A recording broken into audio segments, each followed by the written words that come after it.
जुलाई को प्रधानमंत्री नरेंद्र मोदी लोकसभा को संबोधित भी करेंगे। वहीं 3 जुलाई को प्रधानमंत्री राज्यसभा को संबोधित करेंगे। स्पीकर पद के लिए बीजेपी अपना कैंडिडेट उतारेगी। टीडीपी जेडीयू को नहीं दिया जाएगा स्पीकर का पद। डिप्टी स्पीकर पद टीडीपी या जेडीयू को देने की खबर है। तो एनडीए गठबंधन के तौर पर डिप्टी स्पीकर का पद सहयोगी दलों के पास जा सकता है। वहीं पर स्पीकर के पद के लिए बीजेपी अपना उम्मीदवार उतारेगी।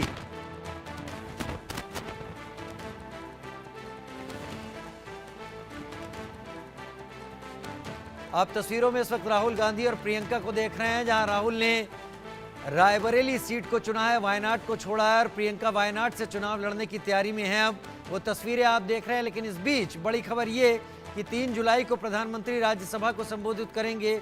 स्पीकर पद के लिए, लोकसभा के स्पीकर पद के लिए बीजेपी अपना कैंडिडेट लाएगी। टीडीपी और जेडीयू में से किसी एक को डिप्टी स्पीकर का पद दिया जाएगा। 26 जून को लोकसभा स्पीकर का चुनाव होना है। 2 जुलाई को प्रधानमंत्री लोकसभा को संबोधित करेंगे। तो आगे आने वाले दिनों में संसदीय राजनीति, संसदीय गतिविधियों में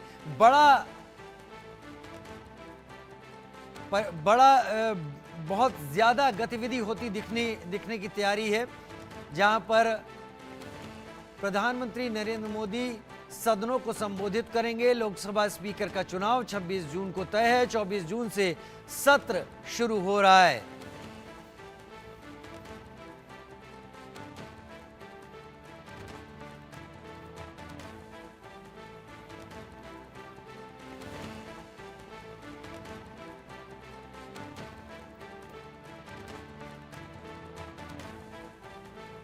चलिए, इस वक्त हम आपको खबर बता रहे हैं कि राहुल गांधी ने तय कर लिया है कि वो रायबरेली सीट से प्रतिनिधित्व करेंगे। वहीं वायनाड सीट से प्रियंका वाड्रा अब अपनी उम्मीदवारी ठोकेंगी वहां पर जाकर, और उन्होंने कहा है कि मैं वहां के लोगों का प्रतिनिधित्व करके खुश। मल्लिकार्जुन खड़गे कांग्रेस अध्यक्ष भी साथ में थे जब ये बात कही गई। कनिका मेरी सहयोगी मेरे साथ जुड़ी हुई हैं और मेरे साथ शिव प्रसाद रायबरेली से जुड़े हुए हैं। पहले मैं शिव प्रसाद आपका ही रुख कर लेता हूं।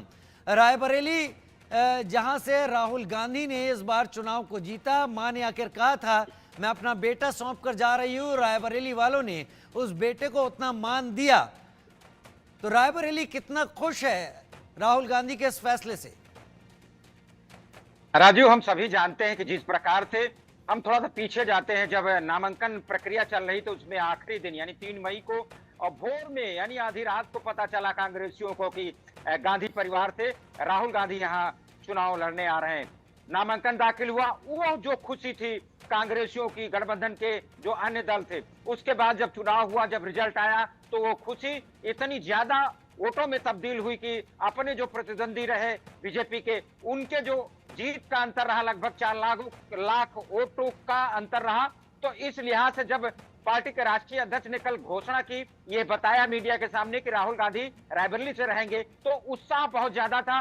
जो कार्यालय रायबरेली में अमूमन शाम को बंद हो जाता रहा, वो जैसे ही पता चला कांग्रेसियों को तो सारे कार्यालय पर पहुंच गए, समर्थक दल के पहुंच गए। जो भी उनका एक उत्सव वहां देखने को मिला, कार्यालय में लोग एक दूसरे को मिठाई खिला रहे थे, फुलझड़ियां छोड़ रहे थे, और वो दौर अभी भी जारी है। तो बहुत ज्यादा उत्साह है, क्योंकि कांग्रेस इसमें बहुत पहले से यह कहती है, खासकर गांधी परिवार कहता है कि हमारा जो रिश्ता है रायबरेली से 1-2 दिन का नहीं, कई पीढ़ी और कई यानी 100 सालों का है।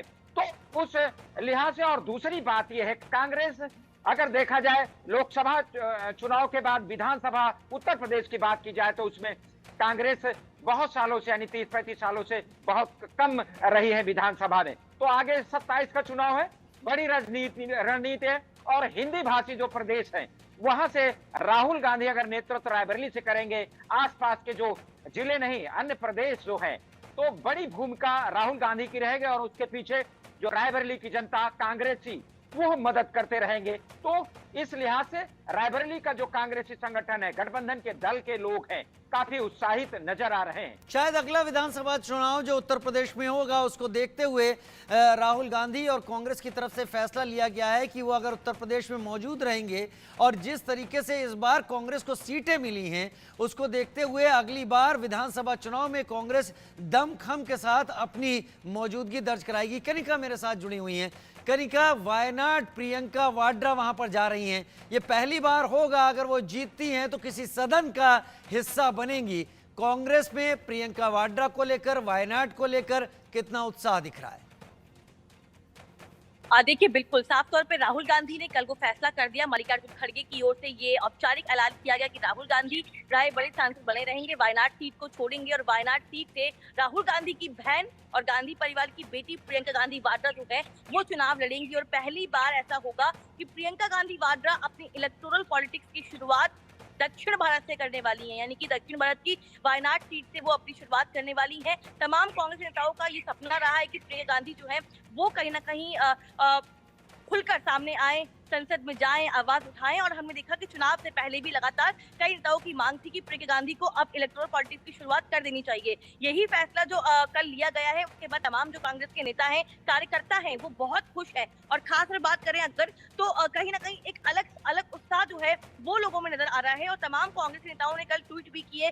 कांग्रेस नेता बल्कि जो इंडिया अलायंस के सहयोगी दल है वो भी इस फैसले से बहुत खुश है, क्योंकि जिस तरह से प्रियंका गांधी ने पूरा चुनाव संभाला था, तमाम पूरे देश में प्रचार किया था, चाहे वो उत्तर प्रदेश की बात हो चाहे वो दक्षिण भारत की बात हो, लगातार प्रचार में प्रधानमंत्री नरेंद्र मोदी को टारगेट करती हुई नजर आई थी प्रियंका गांधी वाड्रा। और अब अपनी इलेक्टोरल पॉलिटिक्स की शुरुआत जो है प्रियंका गांधी वाड्रा वायनाड से करेंगी, जिसके पीछे एक बड़ी रणनीति ये है कि गांधी परिवार चाहे वो रायबरेली हो या वायनाड हो, जो बना हुआ रिश्ता है उसको खोना नहीं चाहता। इसीलिए उत्तर भारत के साथ साथ दक्षिण भारत को साधने के लिए ये बड़ा फैसला किया गया है। हालांकि प्रियंका गांधी वाड्रा इससे पहले लगातार ये बोल रही थी कि तीनों ही गांधी अगर संसद के भीतर होंगे तो परिवारवाद का आरोप जो बीजेपी लगाती आई है वो एक बार फिर से मौका मिलेगा। लेकिन अब कहीं ना कहीं देखना महत्वपूर्ण होगा कि जब तीनों गांधी यानी कि सोनिया गांधी राज्यसभा में होंगी, प्रियंका गांधी अगर जीत के आती हैं तो वो लोकसभा में होंगी और राहुल गांधी ऑलरेडी लोकसभा में है, तो किस तरह का संसद का माहौल रहेगा। और एक गांधी परिवार की जो लेगेसी है उसको बढ़ाने के लिए ही फैसला लिया गया है।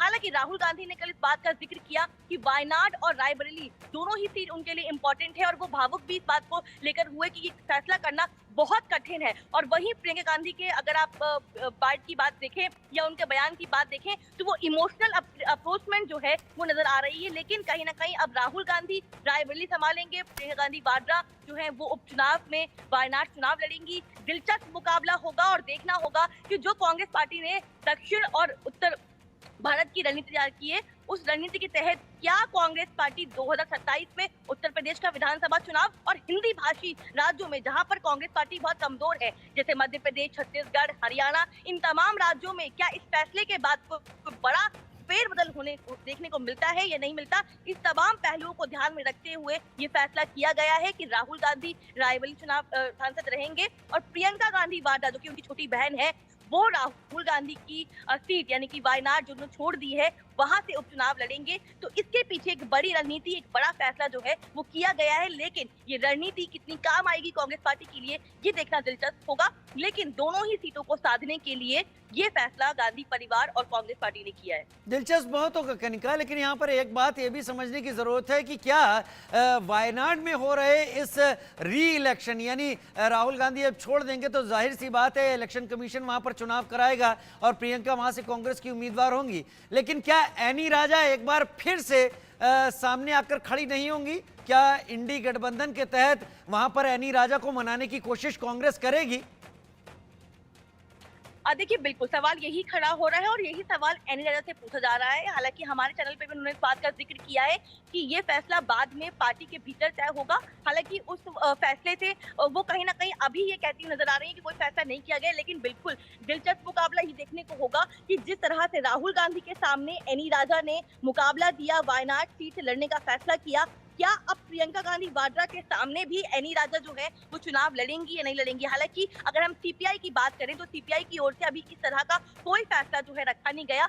एनी राजा ने मीडिया के सामने बातचीत करते हुए इस बात को जिक्र किया है कि ये बात का फैसला है। अभी हालांकि चुनाव आयोग को जो है पहले बाई इलेक्शन जो होते हैं, उपचुनाव होते हैं, उसकी तारीख का ऐलान करना होगा, उसके बाद कहीं ना कहीं ये फैसला किया जाएगा। कांग्रेस पार्टी ने जो अपना ट्रम्प कार्ड है वो तो खेल दिया है, लेकिन क्या लेफ्ट यानी कि सीपीआई और सीपीआईएम की तरफ से क्या एनी राजा को दोबारा मौका मिलता है, और खास तौर पे सीपीआई की तरफ से एनी राजा दोबारा कॉन्टेस्ट करेंगी, वो एक बड़ा सवाल है। और अगर लड़ती हैं तो मुकाबला अपने आप में दिलचस्प होगा, क्योंकि राहुल गांधी इस बार जो अगर हम बात करें तो पिछली बार 2019 में 4,60,000 वोट से जीत कर आए थे, लेकिन इस बार राहुल गांधी का मार्जिन कम हुआ, 3,60,000 रहा। लेकिन अब प्रियंका गांधी वाड्रा वायनाड चुनाव लड़ने वाली हैं, तो क्या उस मार्जिन में बढ़ोतरी होगी या वो मार्जिन कम होगा? कौन जीतेगा कौन हारेगा ये बात की बात है। लेकिन अब सीपीआई का इस पे स्टैंड क्या होगा? क्या एनी राजा को सीपीआई एक बार फिर से प्रियंका गांधी वाड्रा के सामने उतारेगा? ये कहीं ना कहीं फैसला अभी रुका हुआ है, इस पे क्वेश्चन मार्क रेज है। लेकिन कांग्रेस ने अपना वो ट्रम्प कार्ड खेल दिया है, जहां पर प्रियंका गांधी वाड्रा को वायनाड से लड़वाया गया है चुनाव, ताकि दक्षिण भारत की राजनीति जो है वो कांग्रेस पार्टी लगातार साधती रहे, और उत्तर भारत और दक्षिण भारत दोनों में कांग्रेस पार्टी का इस बार फोकस है। क्योंकि जिस तरह से लोकसभा के परिणाम कांग्रेस पार्टी के आए हैं, 99 सीट कांग्रेस पार्टी को मिली है, कहीं ना कहीं वो कॉन्फिडेंस लेवल हम देख रहे हैं कि वो बढ़ता हुआ नजर आ रहा है। इसीलिए कहीं ना कहीं 27 में विधानसभा की तैयारी और अगले लोकसभा चुनाव की तैयारी में बहुत शुक्रिया।